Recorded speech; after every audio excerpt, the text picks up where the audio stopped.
அனைவருக்கும் வணக்கம். என்னுடைய பெயர் மாரா. என் அக்காவின் தோழிதான் நிரஞ்சனா. நிரஞ்சனா கல்லூரி முடித்ததுமே கல்யாணம் பண்ணிட்டா. ஆனால் என் அக்காவுக்கு 31 வயதில் தான் திருமண பந்தமே அமைந்தது. அதனால் திருமண அழைப்பிதழ் கொடுக்க வெளியூரில் இருக்கக்கூடிய நிரஞ்சனாவின் வீட்டிற்கு நான் சென்றேன். கல்லூரி படிக்கும்போது நிரஞ்சனா அடிக்கடி என்னுடைய வீட்டுக்கு வருவாள். அப்போது நான் அவளை பார்த்து ஆசைப்பட்டேன்.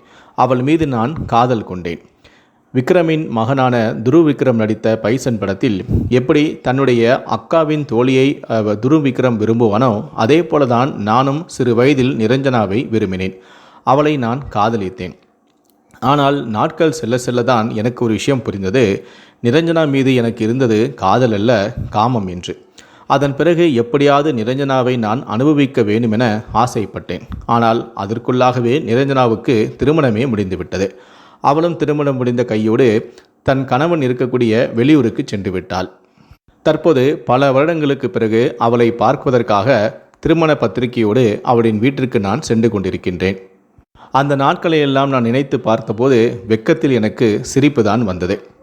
கல்லூரி படிக்கும்போதே ரொம்ப அழகாக இருப்பாங்க. இப்போ கல்யாணமாகி குழந்தை வேற பெற்றுட்டாங்க. இப்போ எப்படி இருப்பாங்கன்னு தெரியலே என ஒரு ஏக்கத்தோடையே நான் சென்றேன். ஒரு வழியாக மதியம் உச்சி வெயில் அவளது வீட்டை நான் அடைந்தேன். என்னை பார்த்ததுமே வாடா மாறா உட்காரு, எப்படி இருக்க என்று கேட்டாள். நானும் நல்லா இருக்கேன், நீங்கள் எப்படி இருக்கீங்க என்று கேட்டேன். உனக்கு பார்த்தா எப்படி தெரியுது என்று கேட்டாள். நானும் என் மனதுக்குள் நாம சும்மா இருந்தாலும் இவன் நம்மளை சும்மா இருக்க விட மாட்டா பொழுது எப்படி இருக்கேன்னு கேட்டு பழைய நினைவுகளையும் பழைய உணர்ச்சிகளையும் தூண்டி விராளே என நான் நினைத்து கொண்டேன். அப்போது அவள் கண்களை பார்க்க அவளோ புருவத்தை தூக்கி என்னல மாறா அப்படி என்ன பார்க்குற என்று கேட்டாள். நானும் சிரித்து கொண்டே உங்களுக்கு என்ன இப்போவும் சும்மா கும்முன்னு இருக்கீங்க என்று நான் சிரித்தேன். ஓகே, அப்படின்னா நான் இன்னொரு கல்யாணம் பண்ணிக்கலாமா என்று கேட்டாள். ஏன் ஏன் ஏன் நிரஞ்சனா, என்னாச்சு, உனக்கு 2 பிள்ளை பெற்றது போதாதா என்று நான் கேட்டேன். அவளோ வெக்கத்தில் சும்மா இருடா என்று சொன்னாள். நானும் நீங்கள் இப்போ கூட ஒன்றும் இல்லை, கல்யாணம் பண்ணிக்க ரெடின்னு சொன்னால் மாப்பிள்ளைங்க எல்லாருமே வரிசையில் நிற்பாங்க, ஏன்னா நீங்கள் அந்த அளவுக்கு சூப்பராக இருக்கீங்க என்று சொல்லி நானும் சிரித்தேன். உடனே அவளோ நீ வேற கடுப்பேத்தாத, எனக்கு மட்டும் கல்யாணம் ஆகலைன்னா உன்னையே நான் கல்யாணம் கட்டியிருப்பேன் என்று சொல்லி அவளும் சிரித்தாள். உடனே நானும் வெக்கத்தில் சிரிக்க எனக்கும் ஆசை தான் என்று நானும் சொன்னேன். இப்படி மாறி மாறி ஒருவரும் பேசிக்கொண்டு சிரித்து கொண்டே இருந்தோம். அவளோ லூசு, நீ ஆளே மாறிட்ட, ஆனால் உன் வாய் மட்டும் இன்னும் குறையலடா என்று சொன்னாள். ஆமாம், உன் லைஃப் எப்படி போகுது, அடுத்த பிள்ளைக்கு ரெடி பண்ணிட்டியா என்று நானும் கேட்டேன். அவளோ வெக்கத்தில் தலை குனிய அந்த வயசில் இருந்த ஏக்கத்தில் அவசரப்பட்டு நான் கல்யாணம் பண்ணிட்டேன். என்னுடைய புருஷனுக்கோ என் மேலே இருக்கிற ஆசையே போயிட்டு. இப்போவும் அன்பா 4 வார்த்தை பேசினா கூட அவன் எரிஞ்சு விழுறான். அவனுக்கு வாழ்க்கையே சலிச்சு போச்சுட்டா. அதனால் இங்கேயே இருக்கணும், பணம் சம்பாதிக்கிறதுக்கு வெளிநாட்டுக்கே போயிடலான்ட்டு இப்போது வெளிநாட்டில் தான் அவன் இருக்கான். ஆனால் எனக்கு தான் இப்போது ஆசையே அதிகமாக இருக்கு மாறா என்று அவள் என்னிடம் ஓப்பனாக சொல்லி புலம்பினாள். இதை கேட்டதுமே என் மனதுக்குள் ஒரு விபரீதமான ஆசை மீண்டும் துளிர்விட்டது.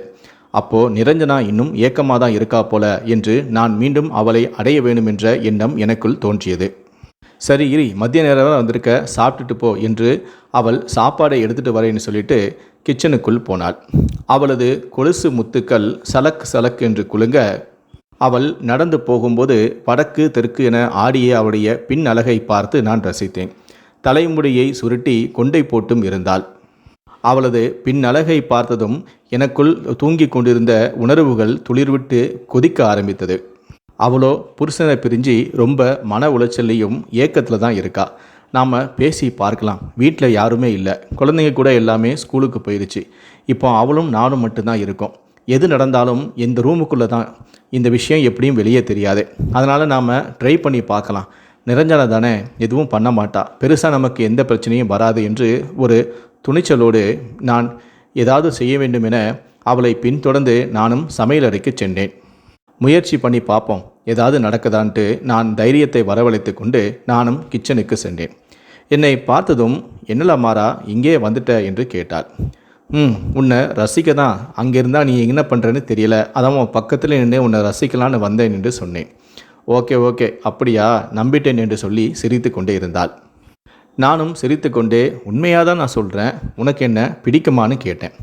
உன்னை பிடிக்காமையா எப்படா இருக்கும் என்று சிரிக்க அவள் பின்னால் நின்று அவளை திடீரென நான் கட்டி அணைத்தேன்.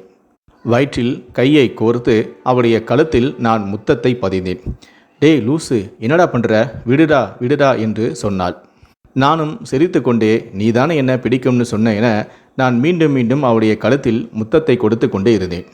அதுக்கு அவளோ டேய் மாறா, முதல்ல என்னை விடு என்று நெளிந்து கொண்டே இருந்தாள். அதன் பின் நான் சொல்ல முடியாத சில விஷயங்களையும் செய்தேன். தொடக்கூடாத இடங்களிலெல்லாம் என் கைகளால் நான் தொட்டேன். அதில் ஏக்கத்தில் இருந்த அவளுக்கோ கொஞ்சம் கொஞ்சமாக அவளுக்குள் இருந்த காம பிசாசு வெளியே வந்தது. ஒரு கட்டத்தில் நிரஞ்சனாவோ மாறா, என்னால் முடியலடா, இங்கே வேணாண்டா, வா நாம் பெட்ரூமுக்கு போகலாம் என என்னை அழைத்து சென்றாள். என்னுடைய பல நாள் ஆசையும் அவளுடைய பல நாள் ஏக்கமும் அன்று எங்களுக்குள் தீர்ந்தது. அவளுடைய பிள்ளைகள் பள்ளியிலிருந்து வரும் வரை நானும் அவளும் ஆசை தீர பலமுறை மதியமே உல்லாசமாக இருந்தோம். அதன் பிறகு கொஞ்ச நேரத்திலேயே அவளுடைய பிள்ளைகளும் வந்துவிட்டது. நானும் சரி உன் பிள்ளைகள் வந்துவிட்டது, நானும் கிளம்புகிறேன் என கிளம்பினேன். அப்போது நிரஞ்சனாவோ இருடா சாப்பிட்டுட்டு போ என்று சொன்னாள். நானோ இல்லை இல்லை வேண்டாம், இப்போ தான் நான் சூடாக சாப்பிட்டேன், எனக்கு போதும் என்று சொன்னேன். அவளோ டேய் வா, உனக்காக நான் சமைச்சி வர வச்சுருக்கேன், இந்த சாப்பாடெல்லாம் வேஸ்ட் ஆயிரும், நீ இதை சாப்பிட்டுட்டு போ என்று சொன்னாள். நானும் சரி என சொல்லி சாப்பாடை சாப்பிட்டேன். அதன் பிறகு கூட எனக்கு அங்கிருந்து வர மனம் இல்லை. உன் குழந்தைகள் எப்போது தூங்கும் என கேட்டேன். அவளோ போதும் போதும், இன்னைக்கு நீ இங்கேருந்து முதல்ல கிளம்பு என்று என்னை வழி அனுப்பி வைத்தாள். அந்த நாளுக்கு பிறகு எனக்கு நிரஞ்சனாவின் நினைப்பாகவே இருந்தது. நிரஞ்சனாவுக்கும் என்னுடைய நினைப்பாகவே இருந்தது. நாங்கள் இருவரும் செல்போனிலும் பேசி நெருக்கத்தை ஏற்படுத்தி கொண்டோம். நிரஞ்சனாவின் கணவன் வெளிநாட்டில் தான் இருக்கிறார். அவருடைய பிள்ளைகளும் காலையில் 9 மணிக்கு பள்ளிக்கு சென்றால் மாலை 5 மணிக்கு தான் வீட்டுக்கு வருவார்கள். அந்த சமயங்களில் நிரஞ்சனா மட்டுமே வீட்டில் தனியாக இருப்பாள். இந்த சந்தர்ப்பத்தை ஏன் நாம் பயன்படுத்தக்கூடாது என நாங்கள் இருவரும் முடிவு செய்தோம். பிள்ளைகள் ஸ்கூலுக்கு சென்ற பிறகு நாங்கள் இருவரும் உல்லாசமாக இருக்கலாம் என்று முடிவு செய்தோம். இதற்காக நிரஞ்சனா அவருடைய வீட்டுக்கு பக்கத்து தெருவிலேயே என்னை குடிவரச் சொன்னாள். நானும் கம்பெனியில் ஒர்க் ஃப்ரம் ஹோம் செய்வதால் நானும் உடனடியாக அவருடைய வீட்டுக்கு பக்கத்திலேயே குடி வந்து விட்டேன். அதன் பிறகு நிரஞ்சனா தினமும் அவருடைய பிள்ளைகள் ஸ்கூலுக்கு சென்ற பிறகு எனக்கு ஃபோன் செய்து அவருடைய வீட்டுக்கு அழைப்பாள். நானும் பகல் முழுவதும் அவருடைய வீட்டில் உல்லாசமாக இருந்துவிட்டு இரவு நேரத்தில் தான் என்னுடைய வேலையவே நான் செய்வேன். இதையே நான் வழக்கமாகி கொண்டு விட்டேன். தினமும் நான் என்னுடைய ஆசை ராணியான நிரஞ்சனாவோடு உல்லாசம் அனுபவித்து வந்தேன். இப்படியே ஓராண்டுகள் சென்றது. நிரஞ்சனாவின் கணவன் வருஷத்துக்கு ஒரு முறை மட்டுமே ஊருக்கு வந்து செல்வதை வழக்கமாக வைத்திருந்தார். ஆனால் இந்த முறை வந்ததுமே அவர் ஒரு அதிர்ச்சியான தகவலை சொன்னார். நிரஞ்சனா, நான் போதுமான அளவுக்கு பணத்தை சம்பாதித்து விட்டேன். அந்த பணத்தை எல்லாம் நான் சேமித்து வைத்திருக்கிறேன், செலவு செய்யவே இல்லை. அதையெல்லாம் நான் பேங்கில் ஃபிக்ஸட் டெபாசிட்டாக போட்டால் எனக்கு போதுமான அளவுக்கு வருமானம் வரும். அதனால் நான் இனி இங்கே நான் இருக்கலாம் என்று முடிவு செய்து விட்டேன். நான் இனி வெளிநாட்டுக்கு செல்லவில்லை. இங்கே நான் ஒரு தனியார் கம்பெனியில் வேலைக்கு சேரப்போகிறேன். அங்கு வரும் சம்பளத்தை வைத்து நாம் வீட்டு செலவுகளை பார்த்து கொள்ளலாம். என்னுடைய சேமிப்பை நான் ஃபிக்ஸட் டெபாசிட்டாக பேங்கில் போடுவதால் அதில் வரக்கூடிய வருமானத்தை வைத்து நம் பிள்ளைகளின் எதிர்காலத்துக்கும் பிள்ளையின் கல்வி செலவுக்கும் அது சரியாக இருக்கும். என்னுடைய வாழ்க்கை செட்டில் ஆகிவிட்டது, இனி நான் வெளிநாட்டுக்கே செல்லவில்லை என்று கூறினார். இது நிரஞ்சனாவுக்கு பெரிய அதிர்ச்சியாக இருந்தாலும் கூட அவள் அதை வெளிக்காட்டிக் கொள்ளவில்லை. கணவன் உள்ளூரிலே இருந்துவிட்டால் தன்னால் உல்லாசமாக இருக்க முடியாது, கண்டிப்பாக தன்னுடைய ரகசியம் கணவனுக்கு தெரிந்துவிடும் என அவள் அதிர்ச்சியானாள். அவளுடைய கணவன் வெளியே சென்றதும் நிரஞ்சனா எனக்கு ஃபோன் செய்து இந்த அதிர்ச்சியான தகவலை சொன்னாள். என் கணவன் இனி வெளிநாட்டுக்கே செல்ல மாட்டாராம், அவர் உள்ளூரிலேயே ஏதோ ஒரு வேலையை பார்க்க போகிறாராம், இதனால் நாம் சந்திக்கவே முடியாதே, நம்மால் உல்லாசமாகவே இருக்க முடியாது என என்னிடம் சொல்லி அழுதாள். அதனால் நாங்கள் என்ன செய்வது என யோசித்தோம். அப்போதுதான் நிரஞ்சனாவோ என் கணவன் உயிரோடு இருப்பதும் ஒன்றுதான், இல்லாமல் இருப்பதும் ஒன்றுதான், எனக்கு அவருடைய பணம்தான் தேவை. அவரோ வெளிநாட்டில் அதிகமாக சம்பாதித்து பேங்கில் அனைத்துமே ஃபிக்ஸட் டெபாசிட்டாக போட்டு வைத்திருக்கிறார். என்னை தான் நாமினியாகவும் போட்டு வைத்திருக்கிறார். அவர் இறந்த பிறகு அந்த பணம் எல்லாம் எனக்கு தான் வரும். அதில் ஒரு நல்ல வருமானம் எனக்கு கிடைக்கும். அதை நான் ஃபிக்ஸட் டெபாசிட்டாக நான் பேங்கில் போட்டு அதில் வைத்த வருமானத்தை வைத்தே நான் என்னுடைய குழந்தைகளை வளர்த்து கொள்வேன். நானும் நீயும் கடைசி வரைக்கும் சந்தோஷமாக உல்லாசமாக இருக்கலாம். ஆனால் அதற்கு முன்பே நம்முடைய விஷயம் என் கணவனுக்கு தெரிவதற்கு முன்பே அவருடைய கதையை முடித்துவிட வேண்டும் என கூறினாள். நானும் யோசித்து பார்த்தேன். அவள் மீது இருந்த மோகத்தின் காரணமாக எங்களுடைய தகாதுறவு அவனுடைய கணவனுக்கு தெரிந்த பிறகு நாங்கள் அவரை கொலை செய்தால் கண்டிப்பாக நாங்கள் மாட்டிக்கொள்வோம். அதனால் எங்களுடைய தகாதுறவும் எங்களை பற்றிய அவருக்கு சந்தேகம் எழுவதற்கு முன்பாகவே அவருடைய கதையை முடிப்பது எங்களுக்கு ரொம்ப சுலபமாகவும் இருக்கும். அதே சமயம் அவருடைய உறவினர்கள் யாராவது விசாரித்தாலும் கூட எந்த விதமான நிரஞ்சனா மீது எந்த விதமான புகாரும் வராது. அதனால் நிரஞ்சனா மீது யாருக்கும் சந்தேகம் வராது என நாங்கள் முடிவு செய்தோம். அதனால் எப்படியாவது அவரை கொலை செய்ய வேண்டும் என்ற திட்டத்துக்கு நாங்கள் வந்துவிட்டோம். அதன் பிறகு எனக்கு துணையாக என் நண்பனையும் கூட்டு சேர்த்து கொண்டேன். ஆனால் அவனிடம் என்னுடைய கள்ளக்காதலை பற்றி சொல்லவில்லை. அவனிடம் சென்று என்னுடைய அக்காவின் தோழி ரொம்ப கொடுமையை அனுபவித்து வந்து கொண்டிருக்கிறார். அவருடைய கணவன் தினமும் குடித்துவிட்டு வந்து அவரை கொடுமைப்படுத்துகிறார். அவள் மீது சந்தேகப்பட்டு தினமும் அடித்து கொடுமை செய்கிறார். அதனால் அவருடைய கதையை முடிக்க வேண்டும் என என் நண்பனிடம் சொன்னேன். நான் கள்ளக்காதலுக்காக தான் அவரை கொலை செய்ய வேண்டும் என்று சொன்னால் அவன் கண்டிப்பாக இதற்கு ஒத்துக்கொள்ள மாட்டான். என் அக்காவின் தோழிக்கு உதவி செய்வதற்காக தான் நான் இப்படி செய்கிறேன் என்று சொன்னதால் அவனும் ஒத்துக்கொண்டான். மேலும் அவன் இந்த கொலை செய்வதற்கு 2 லட்ச ரூபாய் பணமும் கேட்டான். நானும் சரி உனக்கு தருகிறேன் என்று அவனையும் என்னுடன் கூட்டு சேர்த்து கொண்டேன். இது குறித்து என்னுடைய நிரஞ்சனாவிடமும் நான் சொன்னேன். என்னுடைய நண்பன் உன்னுடைய கணவனை கொலை செய்ய ஒப்புக்கொண்டான் என்று சொன்னேன். உடனே நிரஞ்சனா சொன்னால், என் கணவன் இப்போதெல்லாம் தினமும் காலையில் அவர்தான் தன்னுடைய பிள்ளைகளை அழைத்து சென்று பள்ளியில் விட்டுவிட்டு வீட்டுக்கு வருகிறார். சாயந்தரமும் அவர்தான் போய் பிள்ளைகளை கூட்டிட்டு வருகிறார். அதனால் காலையில் அவர் பள்ளிக்கு சென்று வரும்போது தனியாக தான் வருகிறார். அவர் வரக்கூடிய வழியில் ஆள் நடமாட்டம் இல்லாத, கேமராக்கள் இல்லாத ஒரு இடத்தை பார்த்து அந்த இடத்தில் வைத்து என் கணவனை கொன்றுவிடு என நிரஞ்சனா என்னிடம் சொன்னாள்.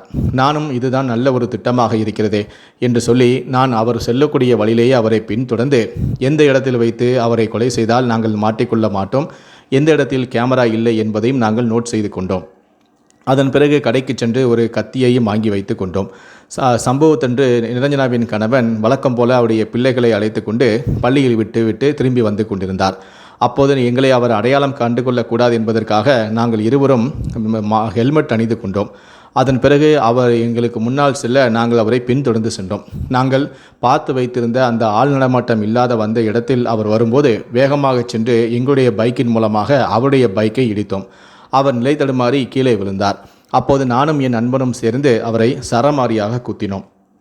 அப்போது அவர் காப்பாத்துங்கன்னு கத்தி கதறி கூச்சலிட்டார். உடனடியாக நாங்களும் அங்கிருந்து பைக்கை எடுத்துக்கொண்டு அங்கிருந்து எஸ்கேப் ஆகிவிட்டோம். நாங்கள் எங்களுடைய ஹெல்மெட்டை கழட்டவும் இல்லை. அதனால் எங்களை அவர் பார்க்கவும் இல்லை. அதன் பிறகு அவருடைய சத்தத்தை கேட்டு அக்கம்பக்கத்தில் உள்ளவர்களெல்லாம் ஓடி வந்து அவரை மீட்டு உடனடியாக மருத்துவமனைக்கு அனுப்பி வைத்தார்கள். நானும் என்னுடைய நண்பனும் எப்படியும் அவர் செத்திருப்பார் என நாங்கள் நினைத்திருந்தோம். ஆனால் அவரோ சாகவில்லை. மருத்துவமனையில் அவருக்கு தீவிரமான சிகிச்சையும் அளிக்கப்பட்டது. அதன் பிறகு போலீசார் உடனடியாக கொலை முயற்சி வழக்கு பதிவு செய்து உடனடியாக விசாரணையும் துவங்கினார்கள். அப்போது நிரஞ்சனாவின் கணவனிடமும் விசாரித்தார்கள். அப்போது அவரோ, நான் அந்த இருவரையும் நான் பார்க்கவில்லை, அவர் இருவரும் ஹெல்மெட் அணிந்திருந்ததால் அவர் யாரென்று எனக்கு தெரியாது என்றும் கூறிவிட்டார். அந்த பகுதியில் சிசிடிவி கேமராக்கள் எதுவும் இல்லாததால் நாங்களும் மாட்டிக்கொள்ளவில்லை.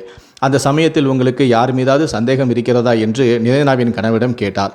அவரோ, எனக்கு உங்களுக்கு மனைவி மீது உங்களுக்கு சந்தேகம் இருக்கிறதா என போலீசார்கள் கேட்டார்கள். அதற்கு நிரஞ்சனாவின் கணவனோ, என் மனைவியா? எனக்கு ஒன்றென்றால் என் மனைவி உயிரை விடுவாள். அவளுக்கு என் மீது பாசம் அதிகம். அவள் கண்டிப்பாக இதை செய்திருக்க மாட்டார் என ரொம்ப நம்பிக்கையுடன் சொன்னார். அதனால் போலீசாருக்கும் நிரஞ்சனா மீது சந்தேகம் வரவில்லை. அதே சமயம் நிரஞ்சனாவும் இந்த கேஸை திசை திருப்புவதற்காக அவருடைய கணவனுக்கு ஒரு பூர்வீக சொத்து இருந்ததென்றும் அந்த சொத்துக்காக என் கணவனுடன் அடிக்கடி சண்டையிட்டு வந்தார் என்றும் பல நாட்களுக்கு பிறகு என் கணவன் இப்போதுதான் வெளிநாட்டிலிருந்து ஊர் திரும்பினார். அதனால் அவரை கொலை செய்ய அவர்தான் கண்டிப்பாக திட்டமிட்டிருக்க வேண்டும். அவர்தான் இந்த கொலையை செய்ய முயற்சிருப்பார் என்று நிரஞ்சனா போலீசில் புகாரும் அளித்தார்.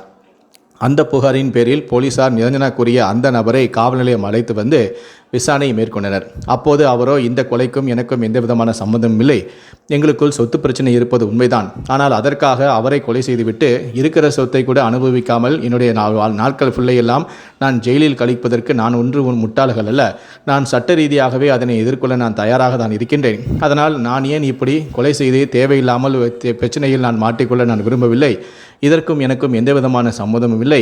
சம்பவம் நடந்த அன்று நான் இங்கு தான் இருந்தேன் என்றும், தேவையென்றால் என்னுடைய செல்ஃபோன் நம்பரை தருகிறேன், என்னுடைய செல்ஃபோனை கூட எடுத்துக்கொள்ளுங்கள், நீங்கள் ஆய்வு செய்து கொள்ளுங்கள், இதற்கும் எந்த விதமான சம்மதமும் இல்லை என ரொம்ப தெளிவாக அவர் பதில் சொன்னார். போலீசார் அவருடைய பேச்சை கேட்டதுமே தெளிவு அடைந்தனர். இந்த கொலைக்கும் இவருக்கும் எந்த விதமான சம்மதம் இல்லை என்பதையும் போலீசார் உறுதிப்படுத்தினர். பிறகு எதற்காக நிரஞ்சனாவின் மனைவி இவரை கை காட்டினார் என்று அதன் பிறகு நிரஞ்சனா மீது கொஞ்சம் லைட்டாக போலீசாருக்கு சந்தேகம் வந்தது. அதனால் நிரஞ்சனா தன் மீது சந்தேகம் வரக்கூடாது என்பதற்காக உடனடியாக கோர்ட்டிற்கு சென்று ஒரு மனுவை தாக்கல் செய்தார். அதாவது தன்னுடைய கணவனை யாரோ கொலை செய்ய முயற்சி செய்தார்கள். ஆனால் அது யார் என்று போலீசாரால் கண்டுபிடிக்க முடியவில்லை. அதனால் உடனடியாக இந்த வழக்கை சிபிசிஐடிக்கு மாற்ற வேண்டும் என வழக்கு தொடர்ந்திருந்தார், மனு அளித்திருந்தார். இதன் பிறகுதான் போலீசாருக்கு சந்தேக பார்வை முழுவதுமே நிரஞ்சனா மீது திரும்பியது. நிரஞ்சனா கை காட்டிய நபரை தான் நாங்கள் அழைத்து விசாரணை செய்தோம். அவருக்கும் இதற்கும் சம்மந்தமில்லை என்பதையும் நாங்கள் தெரிந்து கொண்டோம். பிறகு நாங்கள் எதுவுமே விசாரிக்காதது போல இந்த கொலை முயற்சி, இந்த கொலையை யார் செய்ய முயன்றார்கள் என்று கண்டுபிடிக்க நாங்கள் எதுவுமே செய்யாதது போல எதற்காக நிரஞ்சனா இப்படி கோர்ட்டிற்கு சென்று ஒரு மனுவை தாக்கல் செய்ய வேண்டும் என போலீசாருக்கு நிரஞ்சனா மீதே பலத்த சந்தேகம் இருந்தது. ஆரம்பத்தில் அவருடைய கணவன் தன்னுடைய மனைவிக்கும் இதுக்கும் எந்த விதமான சம்மந்தமும் இல்லை என்று சொன்னதால் நிரஞ்சனாவை பற்றியும் நிரஞ்சனாவுடைய செல்ஃபோன் நம்பரை பற்றிய டீட்டெயில்ஸ்களும் கால் ஹிஸ்ட்ரி என எதையுமே போலீசார் ஆய்வு செய்யவில்லை. ஆனால் அவர் எப்போது சிபிசிஐடி விசாரிக்க வேண்டும் என கோர்ட்டில் சென்று மனு தாக்கல் செய்தாரோ அந்த சமயமே போலீசாருடைய மொத்த சந்தேகமும் நிரஞ்சனா மீது திரும்பியது. அதன் பிறகு நிரஞ்சனாவுடைய செல்போனையும் போலீசார் கைப்பற்றி அவருடைய கால் ஹிஸ்ட்ரி, அவர் யாரெல்லாம் பேசினார்கள், யார் கூட எல்லாம் பேசினார் என அனைத்து விஷயங்களையுமே சேகரித்தனர். அப்போதுதான் நிரஞ்சனா என்னிடம்தான் அதிக நேரம் பேசியிருப்பதும், நானும் அவளும் அதிக நாட்கள் பேசியிருப்பதும், தினமும் பேசியிருந்ததும், சம்பவத்தன்று கூட நாங்கள் இருவரும் பேசியிருந்ததும், காலையிலேயே நிரஞ்சனா எனக்கு ஃபோன் செய்து தகவலை சொன்னது என அனைத்து விஷயங்களையும் போலீசார் கண்டுபிடித்து விட்டனர். அதன் பிறகு போலீசார் இந்த ஆதாரத்தை வைத்து காலையில் உங்கள் கணவன் வெட்டி கொலை செய்வதற்கு முன்பு கூட இந்த நபருக்கு நீங்கள் எதற்காக ஃபோன் செய்தீர்கள், உங்கள் கணவன் வெட்டி மருத்துவமனையில் சேர்த்த பிறகு இந்த நபர் ஏன் உங்களுக்கு ஃபோன் செய்தார் என பல கோணங்களில் போலீசார் தங்களுடைய கிடுக்குப்பிடி விசாரணையை மேற்கொள்ள வேறு வழி இல்லாமல் நிரஞ்சனா போலீஸில் மாட்டிக்கொண்டார். அதன் பிறகுதான் அவள் தானும் தன்னுடைய காதலான நானும் சேர்ந்துதான் கணவனை கொலை செய்ய முயன்றோம் என அனைத்து உண்மைகளையும் சொல்லிவிட்டாள். இதை கேட்டு போலீசார்களே அதிர்ச்சி அடைந்தனர். அதன் பிறகு போலீசார் நிரஞ்சனா அளித்த வாக்குமூலத்தின் அடிப்படையில் என்னையும் எனக்கு உதவி செய்த என்னுடைய நண்பனையும் கைது செய்தனர். அதன் பிறகு இந்த தகவலை மருத்துவமனையில் இருந்த அவருடைய நிரஞ்சனாவின் கணவனிடம் தெரிவித்தார்கள். நீங்கள் உங்கள் மனைவியை நீங்கள் ரொம்ப நம்பியிருந்தீர்கள். ஆனால் உங்கள் மனைவி நீங்கள் வெளிநாட்டில் இருக்கும்போது வேறொரு பையனோடு தவறான உறவு வைத்திருந்தார். அந்த உறவுக்கு நீங்கள் தடையாக இருந்ததால் தான் உங்களை கொலை செய்ய அவள் முயன்றால். நீங்கள் மறுபடியும் வெளிநாட்டிற்கே சென்றிருந்தால் நீங்கள் உயிர் படைத்திருப்பீர்கள்.